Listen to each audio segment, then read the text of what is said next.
Sa pagbubulay-bulay natin ng salita ng Panginoon, atin pumuling buksan ang mga talata mula sa aklat ng unang Pedro, chapter 4. Basahin po natin ang verses 7 to 11. First Peter, chapter 4, verses 7 to 11. Ito po ang sinasabi. Ngunit ang wakas ng lahat ng mga bagay ay malapit na. Kaya kayo'y magpakatino at magpigil sa sarili alang-alang sa inyong mga panalangin. Higit sa lahat, magkaroon kayo ng maningas na pag-ibig sa isa't isa, sapagkat ang pag-ibig ay nagtatakip ng maraming kasalanan. Maging magpatuloy kayo sa isa't isa na walang bulong-bulungan.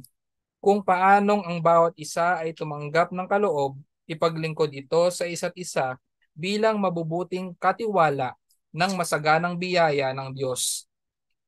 Sino mang nagsasalita ay gawin iyon ng tulad sa nagsasalita ng mga aral ng Diyos. Sino mang naglilingkod ay tulad sa naglilingkod mula sa kalakasang ibinigay ng Diyos upang ang Diyos ay maluwalhati sa lahat ng mga bagay sa pamamagitan ni Hesukristo. Sa Kanya ang kaluwalhatian at ang kapangyarihan magpakailanman. Amen. Ang mga Pilipino po ay kung ating oobserbahan ay merong kultura na tinatawag na hospitality, yung culture of hospitality or yung magiliw na pagtanggap with utmost respect and generosity. Kung ating nga pong maobserbahan, no, lalong-lalo na ngayon sa mga kahit sa mga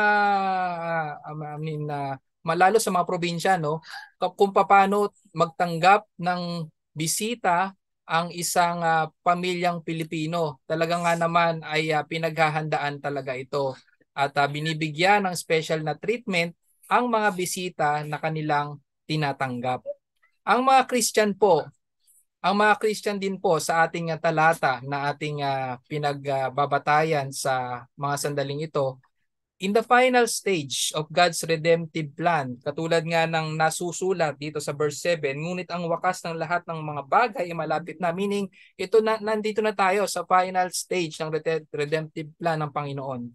Ang mga Christian po are to be graciously, sinabi dito, are to be graciously hospitable to one another. Ang sabi dito sa verse 7, maging magpapatuloy kayo sa isa't isa nang walang bulong-bulungan. Sa verse 9 po iyon.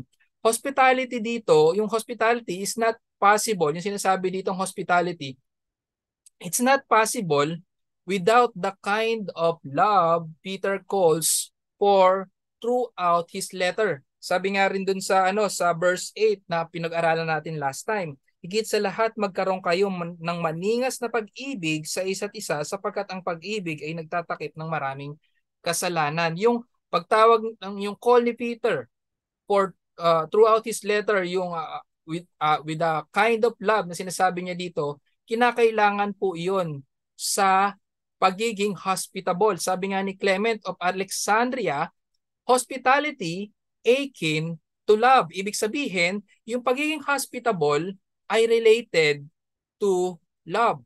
And if we will dissect the word hospitality in the word Greek, philoxenoi, philos or philos means being friendly, and xenoi or xenos, stranger. So being friendly to stranger. So some commentators believe that because yung mga mananampalataya noon sa time na yon, there were few suitable inns or mga bahay panuluyan nung time na yon sa first century Asia Minor.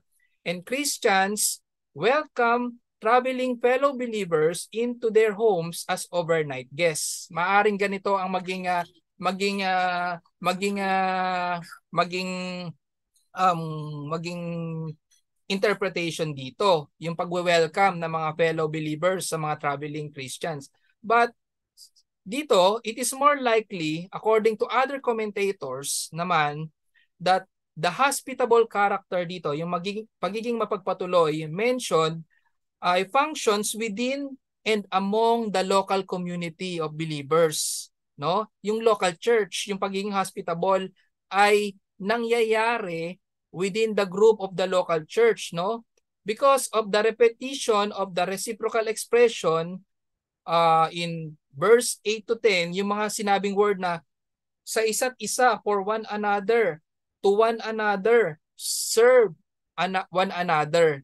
So, nagbibigay yun ng notion na ang pagiging hospitable ay nangyayari, yung hospitable character ay nangyayari within the local church member.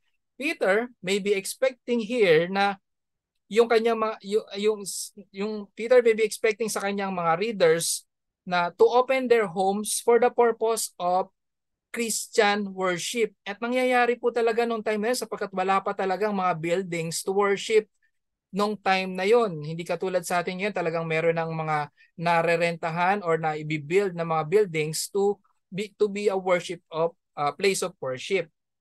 At kaya ito ang maaring interpretation dito. Peter may be expecting his readers to open their homes for the purpose of Christian worship and fellowship. And this hospitality is quite costly, no? Medyo mabigat po ito kasi kung ang iyong pamilya ay namarkahan ng inyong tahanan ay ginagamit sa Christian gathering, maaring mamarkahan yan as a target of Christian persecution nung time na yon. And to welcome Christian believers without grumbling. Kasi sabi sa verse 9, no, maging mapagpatuloy kayo sa isa't isa nang walang bulong-bulungan, without grumbling, also requires one to maintain a certain open-heartedness towards all believers coming in and out to their homes for worship gathering. So hindi rin po madali 'yon, no? Na magpatuloy talaga or gamitin ang bawat tahanan or ang isang tahanan ng time na 'yon to be the place of worship gathering, no? And being hospitable opens the opportunity dito.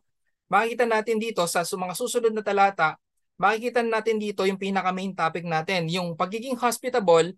Bali introduction lang kasi talaga yung word na hospitable for us this morning.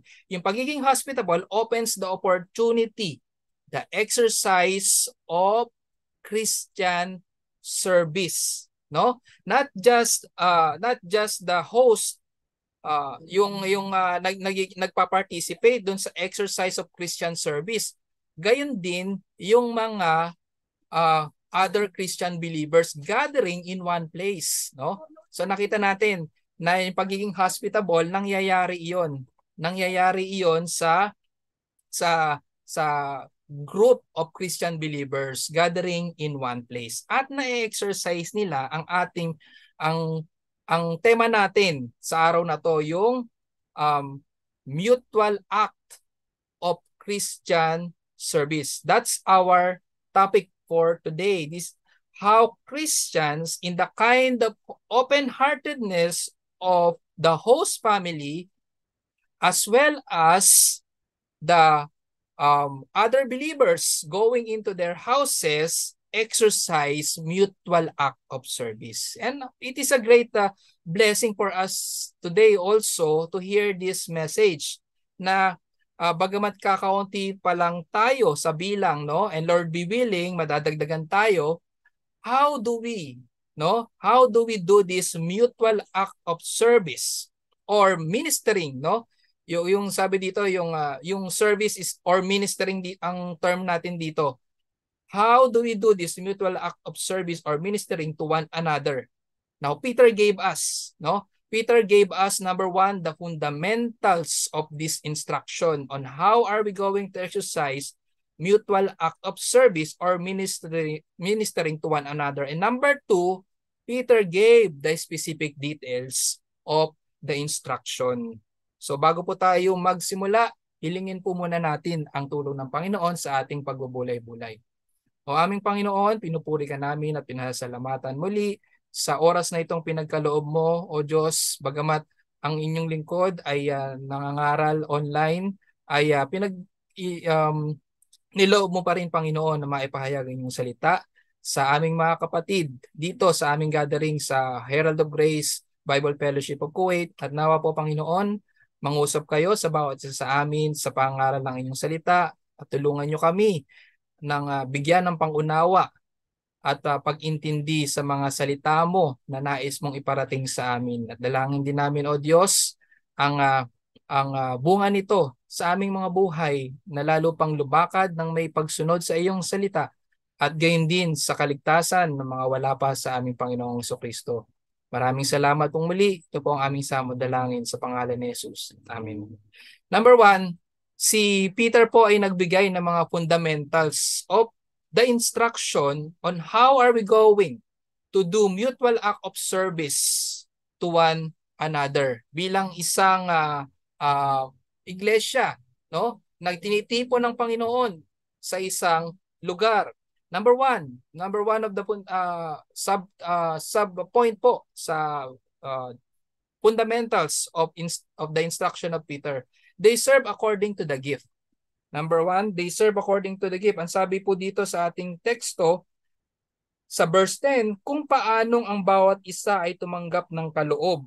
No? Ang bawat isa ay tumanggap ng kaloob. Each and every one in the local community of believers benefits, no, from what has received from God. So no one, ibig sabihin dito, no one in the family of God who has not been gifted, no? Ang lahat po ay tumanggap ng kaloob. Sabi sa Romans chapter 12 verse 6, tayo ay may mga kaloob na magkakaiba ayon sa biyaya na ibinigay sa atin kung propesiya ay gamitin ito ayon sa sukat ng pananampalataya. And 1 Corinthians chapter 12 verse 9, sabi sa 1 Corinthians chapter 12 verse 4 rather, may iba't ibang uri ng mga kaloob, subalit iisang Espiritu. So ang bawat isa na miyembro ng pamilya ng Diyos ay nakatanggap ng kaloob. Now, if we check, no, yung sinasabi ditong gift, ay makikita natin na ginamit dito ang Greek word na charis, no? Charis or charisma, no?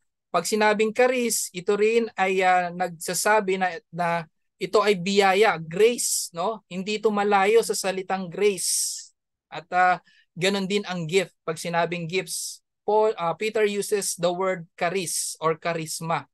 Meaning, ito ay kaloob, no? Hindi natin pag sinabing grace, no, that is unmerited favor. Hindi natin to pinagtrabahuhan, ngunit ito ay binigay sa atin, freely given and undeserved, no? And sovereignly bestowed by the Spirit. Ang banal na Espiritu ang nagbigay nito. Meaning this is a supernatural gift or endowment.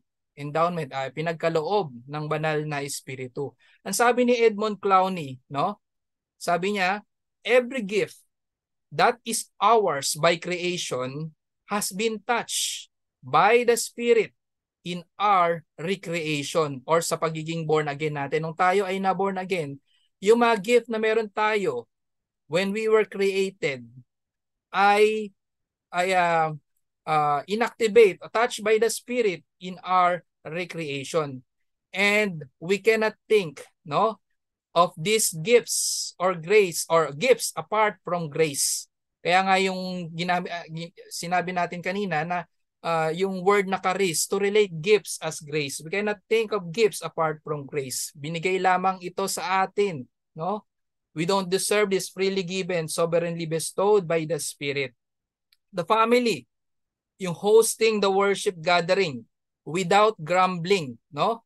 Yung mga tao ng Diyos na nagpapatuloy sa other believers sa kanilang tahanan nang walang pagrereklamo o bulong-bulungan, hindi po madali 'yon. It needs enablement by the Spirit of God to do it, no? And it is by the grace of God. And it is one thing that the co-believer, kung gagamitin natin yung unang interpretation dito, no, sa verse 8, kung pagpapatuloy lamang to sa mga traveling Christian, kung gano'n ang interpretation natin, pwede din naman. It is one thing that yung kapwa mo mananampalataya ay mag-sleep over ng isang gabi lamang. Pero iba na yon kung yung isang kapwa mananampalataya will stay at your home in weeks, months, or even years. Di ba? Iba na yon, ibang usapan na yon. And using your house for a single time or twice para maging worship place is different when your place will be the regular house of worship. Include mo pa yung extended fellowship times, no? It needs the enablement of the Holy Spirit. On the other hand, even the other members of the local church community gathering were enabled to use their gifts as every member gathers in one roof. No? Ang topic nga natin dito, ang lahat po, hindi lang yung host, yung nag-exercise ng mutual act of service. Gayon din yung mga other members who gathers, no, sa isang bubong, sa isang tahanan. And whatever ability you have received as a gift is needed in every assembly of God's people. Kinakailangan kung ano man ang ating natanggap at siguradong meron tayong natanggap ay kailangan yon in every assembly of God's people. Even the simple but useful act of cleaning the mess, no? Yung paglilinis, no? Kahit yung bagay na yon. Paglilinis ng floor, paghuhugas ng pinggan. Again, I will mention an example, no? Yung church na divide because of the issue of dishwashing, no? So, hindi na exercise marahil yung gift na ipinagkaloob sa isang miyembro kaya nangyari yung ganong issue. And every member, recipients of gift shall actively contribute in serving one another. No? Yun yung second fundamental. Number 2, the second fundamental that Peter gave. They serve with one another. Ang sabi dito sa verse 10, kung paano ang bawat isa ay tumanggap ng kaloob, ipaglingkod ito sa isa't isa. Ipaglingkod ito sa isa't isa. Again, each and every in the local community of believers benefits from what each has received from God for the purpose of serving one another. Imagine, no, kung ipaglilingkod natin sa isa't isa, no, kung ano yung natanggap natin, sino magbe-benefit? No? Ang bawat isa, no? The serving here, the word serving na sinabi yung in Greek is diakoneo, is generally used here. Generally used here. Hindi ito yung parang specific lang for deacons, no? Yung diakoneo, hindi lang to specific for deacons, telling us that every member, this tells us that every member is considered deacon, no? In general, to serve one another. And everyone who received gift or gifts, no? Remember, meron talagang walang tao ng Diyos na hindi nakatanggap ng gift or gifts. Maaring mas marami pa nga, no? Maaring ganun po ang naging kaloob ng Diyos, no? Everyone who received gift or gifts must use it among themselves to serve one another and not for self-benefit. Not for self-benefit, no? Gifts are not used to parade ourselves, no? To draw attention, but intended to serve others. That's the intended use of the gifts, not to elevate ourselves. Sabi sa John chapter 13 verse 4 to 5, no? Ano bang ginawa ng ating Panginoong Jesucristo sa kanyang mga apostoles? John chapter 13 verse 4 to 5. Sabi dito, ito yung paghuhugas ng paa ng Panginoong Jesucristo ng kanyang mga disipulo. Sabi sa chapter 13 verse 4 to 5, kaya tumindig siya pagkatapos maghapunan, itinabi ang kanyang damit at siya'y kumuha ng isang tuwalya at ibinikis sa kanyang sarili. Pagkatapos ay nagsalin siya ng tubig sa palanggana at nagsimulang hugasan ng mga paa ng mga alagad.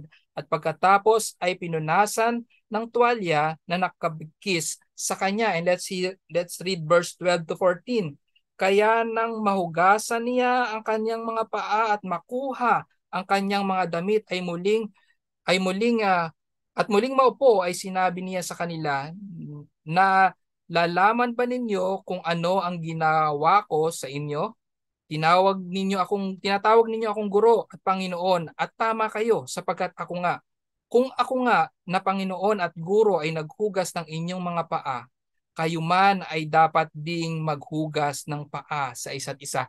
Nakikita ba natin yung pagganap ng ating Panginoong Kristo sa isang tungkulin na, na may tuturing nating sa panahon nila talagang tinuturing yung pinakamababang uri ng paglilingkod, no? So nakita natin dito na highlight na ang Panginoong Kristo ginagamit niya or ginawa niya yung paglilingkod hindi para itaas ang kanyang sarili, bagkus yung pinakamababang uri ng paglilingkod ang kanyang ginawa, no?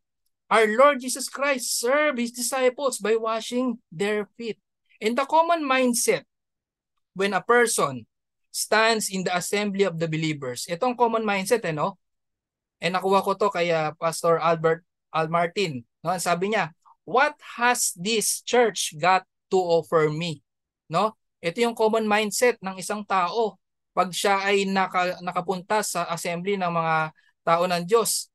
Rather, hindi dapat yan ang maging mindset natin. Ang sabi niya, but rather, a ministering Christian mindset will ask, what have I got to serve these fellow people of God? No? Nakita natin yung kaibahan. Yung isa nag-iisip kung ano ang magagawa para sa kanya ng mga tao ng Diyos. Sa halip, dapat ang pag-iisip natin, ano ang magagawa ko para sa mga tao ng Diyos. At sabi rin ni Pastor Al Martin, nakuha niya he keeps on mentioning this, a word from President John F. Kennedy. And sabi niya, ask not what your country can do for you. Ask what you can do for your country. Ganyan din ang kaisipan na dapat natin taglayin kapag tayo ay nasa assembly ng mga tao ng Diyos. To serve them. No? That's one of our priority. And third fundamental, ang sabi dito, third fundamental na lay down to us by Peter, ang sabi niya, they serve as good steward of the manifold grace of God. Ang sabi dito, sa verse 10, ipaglingkod ito sa isa't isa bilang mabubuting katiwala ng masaganang biyaya ng Diyos. Now, Peter was concerned with the particular manifestations of God's grace. In fact, minention niya dito yung expression of God's grace na manifold, no? Manifold, ibig sabihin, it may connotes various forms, no? Maraming klase, iba't iba, no? Now we are recipients of this manifold grace of God. We are recipients of these gifts, and we are just as a recipient, we are called stewards of the manifold in Greek poikiles. So talagang nagsasabi na iba't ibang itsura, no? Iba't ibang manifestation of the grace of God, various form of God's grace or gifts. Now God created us for salvation with different function. Ito po ang theology ng gifts, no? God created us for salvation with different functions, created for diversity within unity. No? We are diverse, iba-iba talaga tayo ng gift. But we are created for diversity within unity. Gagamitin ang diverse gifts na ibinigay sa atin para sa pagkakaisa ng iglesia, no? And we don't, let's say for example, hindi naman tayo kumakanta, no? When we sing, hindi tayo pare-pareho ng tono or taas ng boses, no? But we sing in harmony. No, 'di ba? Imagine, no, marinig ka ng isang ng sinasabing opera. Pero ang lahat ng narinig mo puro matataas na tinig, pare-pareho pantay lang, 'di ba? Sakit siguro sa tenga no, nung gano'n, yung puro soprano lahat, wala man lang na iba na tono. But we sing in harmony kahit magkakaiba tayo ng tono, no? The use of various gifts is the solution. Ito kasi ang solution. Kaya meron tayong mga various gifts, no? Manifold grace of God. Ito ang maaring solusyon sa sinasabi na various trials na haharapin ng mga mananampalataya. Sabi sa verse 6 ng chapter 1, no? Sabi sa verse 6 ng chapter 1, sa ganito kayo'y nagagalak, bagamat ngayon sa sandaling panahon ay kailangan ninyong magdanas ng iba't ibang pagsubok, various trials, no? Now, these various gifts might be the solution, no, for these various trials. Now, the community of believers will be tried in many ways, in various trials, in many ways, no? But the manifold grace of God, the various grace of God is sufficient always. No? Ay ulitin ko, the community of believers will be tried in many ways, but the manifold grace of God is sufficient always. So with these gifts na ipinagkaloob sa atin bilang mga steward, mga katiwala, ang sabi dito, ang sabi sa salita ng Diyos, we must be good stewards. Dapat tayo ay maging mabuting katiwala ng mga various gifts na ito, manifold grace of God. Entrusted sa atin ito. Now, ang isang mabuting katiwala, an entrusted one to administer goods or properties, no? According to the will of God, iyan ang tinatawag na good steward. Anong sabi sa Luke chapter 12, verse 41 to 43? Luke chapter 12, verse 41 to 43. Ito ang sinasabi. Sinabi ni Pedro, Panginoon, sinasabi mo ba ang talinhagang ito para sa amin o para sa lahat? Verse 42, at sinabi ng Panginoon, sino nga ba ang tapat at matalinong katiwala na pagkakatiwalaan ng kanyang Panginoon sa kanyang mga alipin upang sila'y bigyan ng kanilang bahaging pagkain at sa tamang panahon? Mapalad ang aliping iyon na maratnan ng kanyang Panginoon na gayon ang ginagawa. So we must be a good steward, no? Dito sa talinhagang ito, tinawag siyang good, wise, and faithful and wise steward, no? Ang good steward is faithful and wise, no? Of the steward ng mga ministries of God, yung pinagkatiwala sa kanya. Unlike yung unprofitable and unwise stewards. Now, sino ba yung mga unprofitable or unfaithful at unwise stewards? Sila yung mga nag-neglect, no? They who neglect and they who use it for the self-gain. Yan ang mga not good steward or unfaithful, unwise stewards. Pag nineglect yung mga gift na binigay sa atin or ginamit for self-gain. So that is the example of unfaithful steward. Now we must be good stewards of this gift. At pangalawang punto, no? Natapos tayo sa fundamentals, no? On how are we going to exercise, no, mutual act of service. Now we go to the specifics. No, mababasa natin 'yan sa verse 11. Verse 11, ang sabi dito sa verse 11, sino mang nagsasalita ay gawin iyon ng tulad sa nagsasalita ng mga aral ng Diyos. Sino mang naglilingkod ay tulad sa naglilingkod mula sa kalakasang ibinigay ng Diyos. Now these are the specifics, no? Peter went to specific act of service or ministering. Now we could reason dito. Maring isipin natin yung sinasabi dito na pagsasalita sa verse 11, ang sino mang nagsasalita at pangalawa yung sino mang naglilingkod. Maaring isipin natin, ay si Peter ba ay nagsasabi or nagbibigay ng instruction sa mga pastors or deacons lamang, no? Yung sinasabi dito na nagsasalita at naglilingkod. So maaaring gano'n ang maging interpretation natin na si Peter ay nagbibigay ng instruction sa mga pastors and deacons, no, who speaks the word of God and serve, no? But dito hindi naman natin nakita na specifically dinedelegate ni Peter ang speaking ng oracles of God, no, and serving sa pastors and deacons. Hindi man natin nakita dinedelegate nila specifically or yung sa ano lang or nangungusap lamang siya sa mga pastors or deacons. We also must consider, no, sa gaya ng pag-aaral natin ngayon, meron tayong general topic. Ang general topic natin is mutual act of Christian service.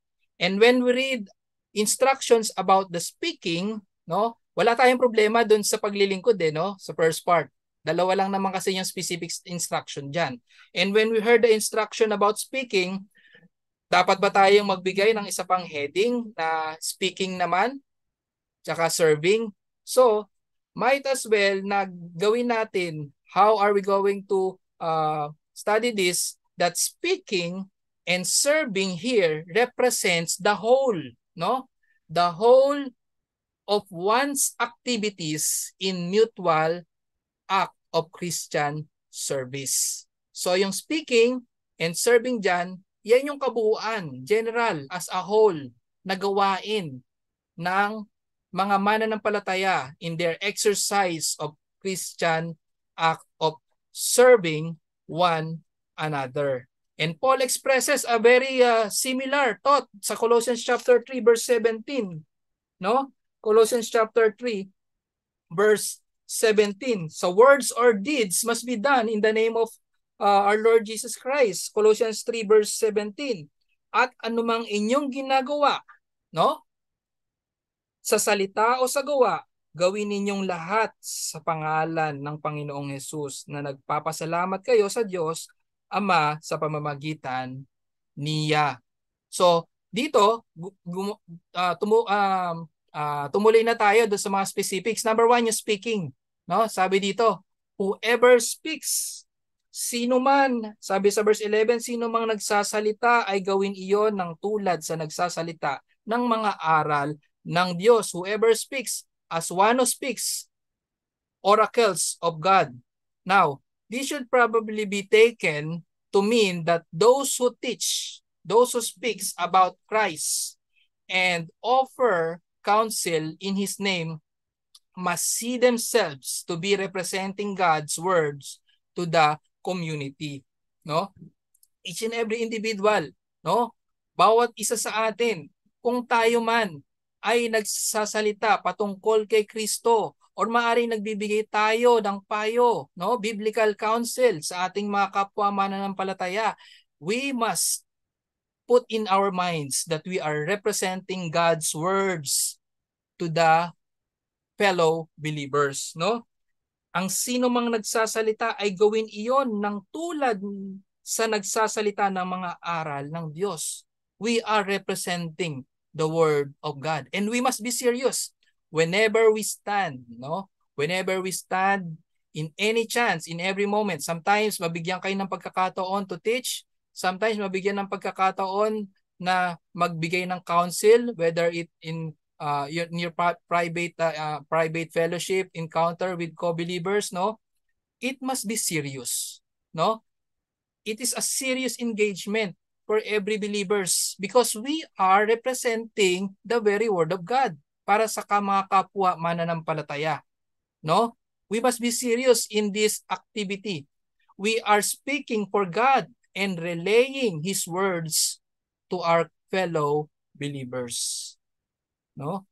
And our self-opinion, yung mga self-opinion natin, on that matter, kung ano man ang topic, no, in counseling, kung ano man ang topic, our self-opinion on that matter doesn't matter. Nakuha natin, no? Our self-opinion on that matter, no, when we speaks the oracle of God in some circumstances, whether you are teaching or counseling, our self-opinion on the matter doesn't matter. We speak according to what God has revealed in His words. That's the very important thing. The very word of God. Now, counseling. Nabi ko na kanina, counseling is one of the example. No? When we are engaged in counseling, no, we do not extract from our own human wisdom. No? We do not counsel according to our own human wisdom. We give them the wisdom of God in His word. No? Now, how do we counsel a brother who has issue with the unbelieving wife? Now lead them, no? Lead them to the very word of God in 1 Peter chapter 3 verse 7. Napag-aralan na natin yan last time. Or Ephesians chapter 5 verse 25. 'Di ba? Anong sabi sa 1 Peter chapter 3 verse 7? Sabi dito, no?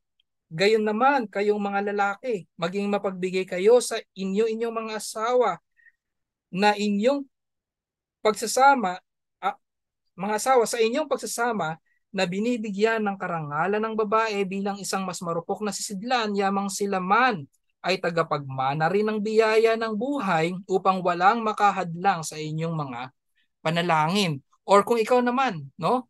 Kung ikaw naman ay nagbibigay ng counsel sa isang kapwa mananampalataya who struggles with depression or anxiety, no? Maaari mo siyang dalhin sa pag-aaral mo ng salita ng Diyos sa Philippians chapter 4 verse 6, no? Kung sino man ang mga nagkakaroon ng mga depression, no? Sa mga may mga pinagdadaanan sa buhay, na de-depress, no? Ang sabi sa Philippians chapter 4 verse 6, huwag kayong mabalisa sa anumang bagay, kundi sa lahat ng mga bagay sa pamamagitan ng panalangin at pagsamo na may pagpapasalamat ay ipaalam ninyo ang inyong mga kahilingan sa Diyos. Nakita natin yung solution, no? Nakita natin yung solution to various trials. Kung ang ating mga kapwa mananampalataya nagdadanas ng various trials patungkol sa kanila ng isang pagsubok sa kanilang marriage, 'di ba? Nakita natin yung solusyon sa depression. Nakita natin yung tugon ng Panginoon sa bagay na 'yon, no? We see the solutions to various trials.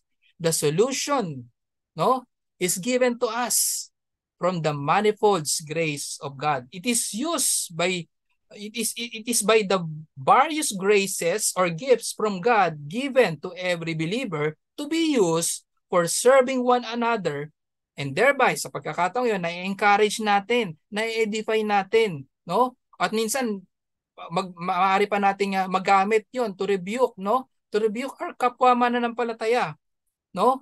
In love, of course. Kasi nga sabi nga sa ating pag-aaral last time, no? Magkaroon ng maningas na pag-ibig. Even in the rebuke of our co-believers, dapat merong pag-ibig pa din. There was anxiety or depression because that individual, merong mga ganun sa mga tao, no? Merong anxiety, depression to the individual na wala sa Panginoong Jesucristo, na hindi mananampalataya. Bakit nangyayari yon? Bakit nagkakaroon ng depression?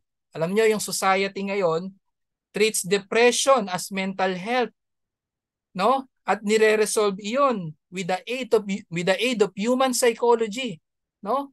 Kaya humuhugot ang mga tao ng solusyon sa kanilang mga sariling wisdom, human psychology, human wisdom, instead na humugot sa very power of God in His Word, no? Nandoon sa salita ng Diyos ang solusyon.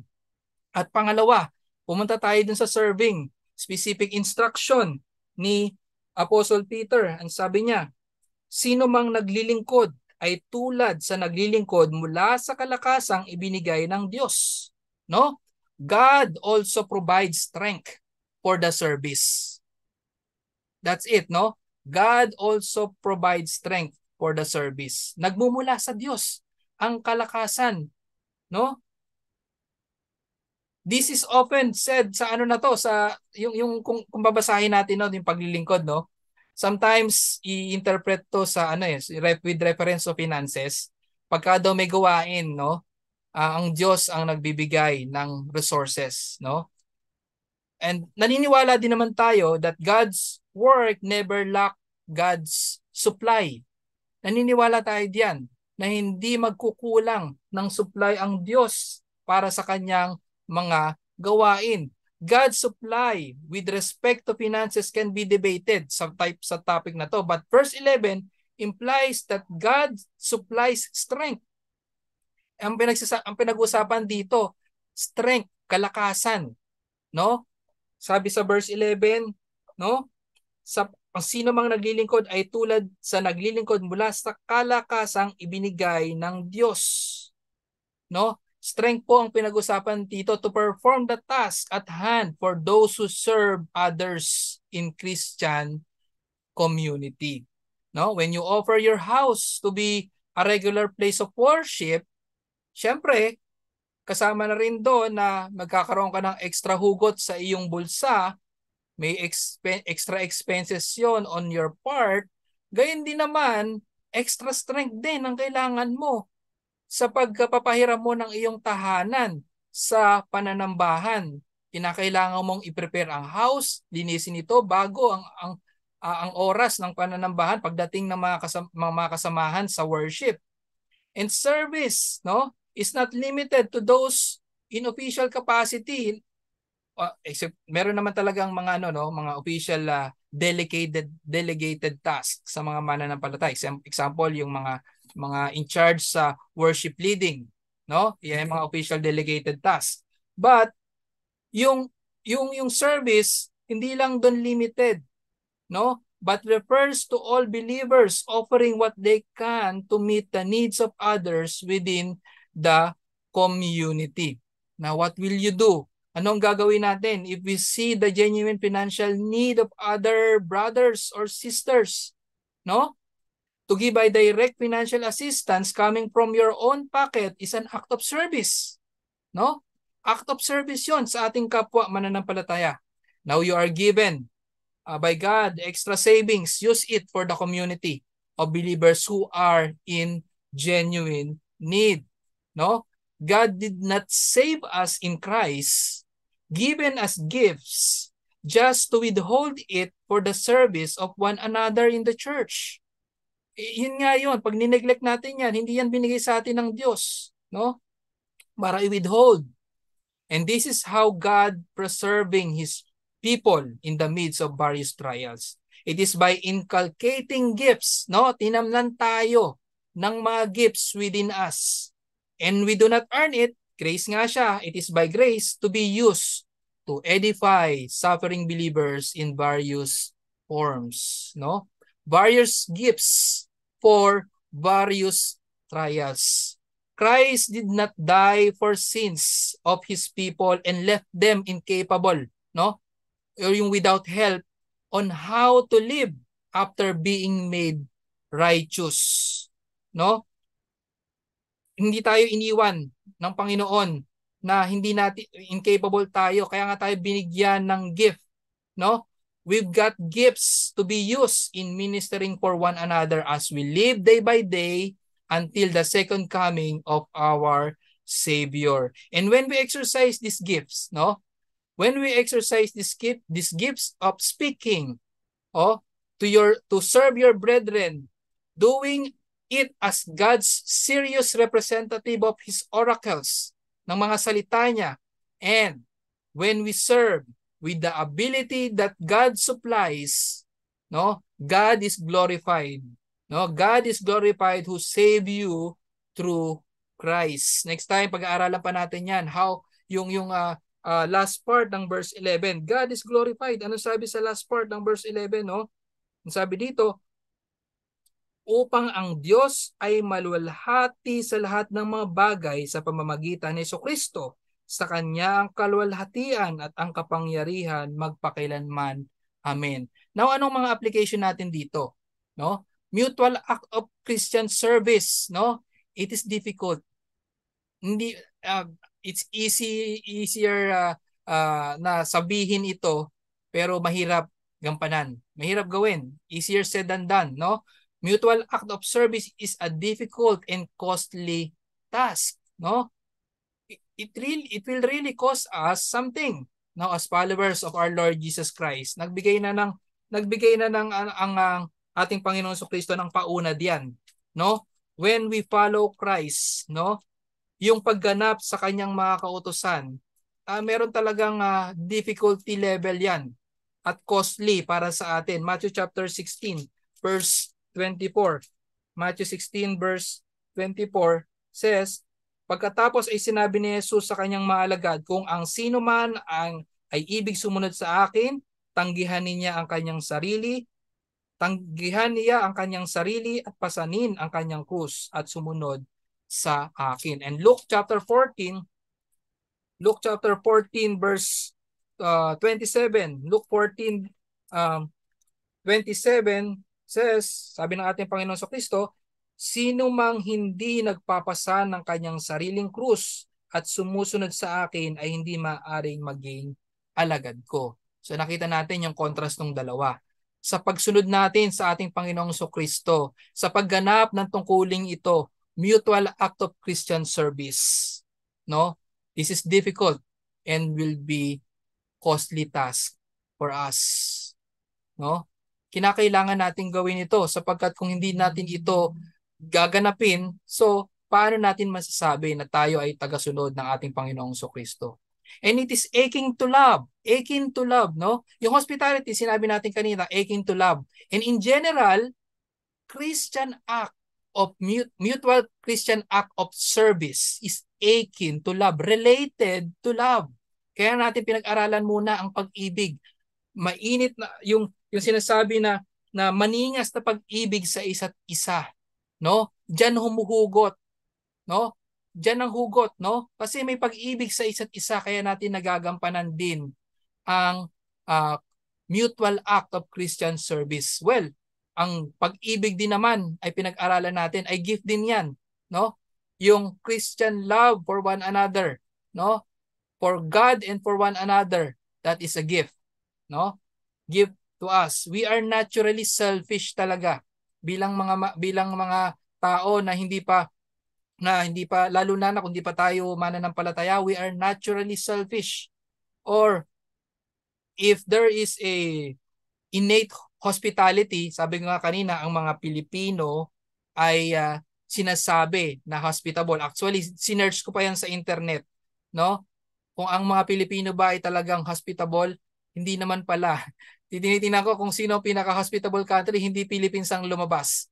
So, but meron talaga tayong ganun, lagi nating naririnig that Filipinos are hospitable. And kung meron mang innate hospitality ang natural person, ang question ngayon, ang tanong, how far can you stretch your being hospitable without grumbling? No? Sa isang gabi, walang problema. Dalawa, wala pa. Pero kung isang linggo na, isang buwan na tumitira sa'yo, no? Wala pa bang grumbling na kang maano doon? Pero it takes, no, for a Christian believer, it takes an enablement from God upang ito ay magagampanan. Without God's help, you can do nothing to stretch your patience, your love more and more to serve one another. Pangalawa, viewing the Christian act of service solely as God-given ability humbles us. No? Kung nagagawa man natin ito, it is by the grace of God. It humbles us, no? Kaya hindi natin ipagmamalaki na tayo ay nagagawa natin na paglingkuran ng ating kapwa. It must humble us. Binigay lamang ito, yung ability na to sa atin. We are not to brag, no? It must kill pride within us, within the community of believers kung nagagawa man natin ito. What do we have that we did not receive? Sabi sa 1 Corinthians chapter 4 verse 7, no? Ang mga bagay na ito ay pinagkaloob lamang sa atin. Basahin natin 1 Corinthians chapter 4 verse 7. Ang sabi ito, sapagkat sino ang nakakakita ng kaibahan mo at ano ang nasa iyo na hindi mo tinanggap, at kung tinanggap mo, bakit mo ipinagmamalaki na parang hindi mo tinanggap, no? Tinanggap lamang natin ito sa biyaya ng Panginoon. By God's grace in which we stand.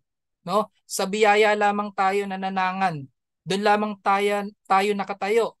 Everything comes from Him. Lahat ay nanggaling lamang sa Kanya. Wealth, abilities, strength, life, lahat nagmula sa ating Panginoon. Everything comes from Him by His grace. From Him alone and shall be used for the glory of Him alone in the local community of God's people. Remember, no? The financial help sent by the churches in Macedonia. Kung nabasa natin yon, yung financial help na pinadala ng mga churches in Macedonia to the churches in Jerusalem, this mutual act of Christian service could even go further. No, sa ating mga kapwa mananampalataya in a local church, no? Yung Christian act, mutual act of Christian service could even go further. Na-stretch pa yon to serve other local community of believers where we have connections. Diba? When we heard, no, yung mga kapwa mananampalataya sa ibang local church na may pinagdadaanan, no? Because we want to serve them. Dahil sa pag-ibig din na meron tayo sa kanila, nai-stretch pa ang ating Christian act of service. All of Christian mutual act of service are really by God's grace alone. No? At nangyari yon dahil sa pakikipag-isa natin kay Kristo. By God's grace, through faith in Christ alone. And everything that we do is for the glory of God alone. Ano, para sa mga kaibigan natin na wala pa kay Kristo, there are only two kinds of people in this world. No? Dalawa lang. One who serve Satan and another serve God in the community of believers who are serving one another.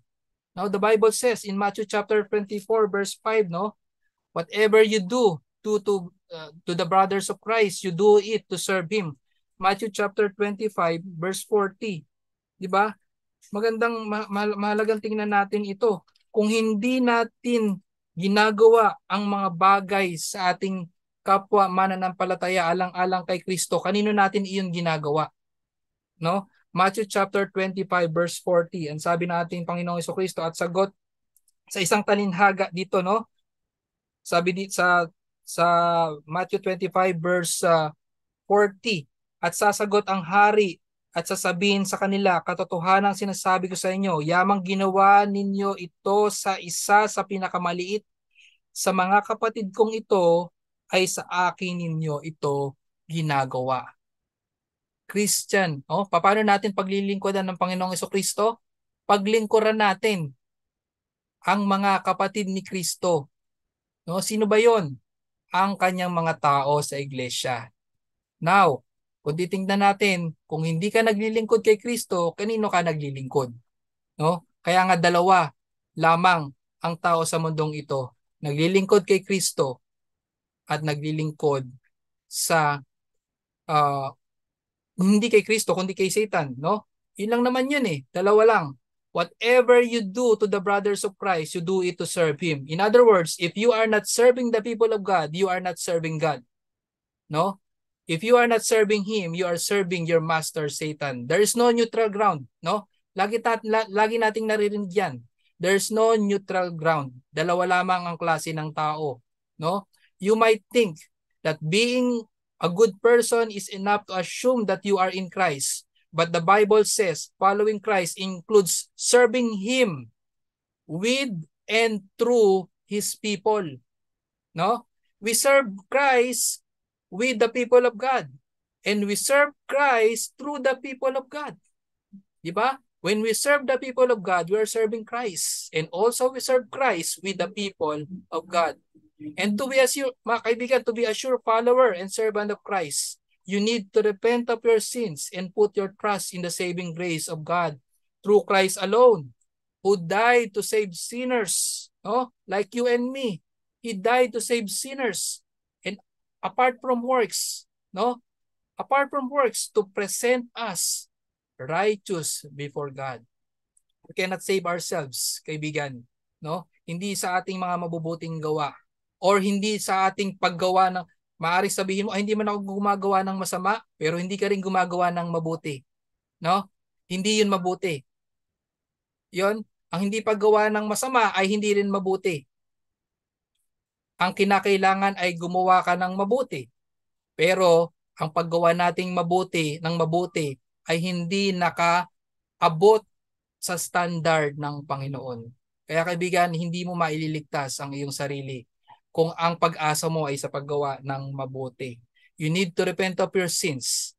Put your faith in the work of Christ, no? Kanyang finished work. He died on the cross for the sinners. He rose up again, no? Meaning na ang kanyang pag-o-offer ng atonement or paglilinis ng kasalanan para sa atin ay katanggap-tanggap sa Diyos nung siya ay nabuhay na magbuli. Kaibigan, come to Jesus Christ now. And the word of God calls for sinners like you and me to run to Christ, to run to Him. He is our only hope for our salvation. He is merciful to those who ask mercy. Napakamaawain ng ating Panginoong Diyos kung tayo ay magmamakaawa sa Kanya upang patawarin ang ating mga kasalanan. We need to confess our sins, no? No, we have to be convicted of our sins, and there should be change in our life. And He will not turn His back to those who genuinely seek Him and ask for mercy. And He is able to save you, my friend, you to the uttermost, and will connect you to His body, no, to His church, the church whom you will serve Christ with, and whom you will serve for Christ, no? He will connect you to His church who serve one another for the glory of God. Tayo po ay manalangin. O aming Panginoon, aming Diyos, kami po ay nagpupuri at nagpapasalamat sa inyong muli sa pagkapahayag ng inyong salita. Nawa nga po, Panginoon, ang bawat isa sa amin ay naliwanagan ng inyong salita sa umagang ito. Mag-benefit kami sa pagkakaalam kung paano kami namin gagamitin ang mga biyaya o mga kaloob na ipinagkaloob mo sa amin upang paglingkuran ang bawat isa para sa kaluwalhatian ng aming Panginoong Jesucristo. Maraming salamat po muli. Ito po ang aming samod dalangin sa pangalan ni Jesus. Amen.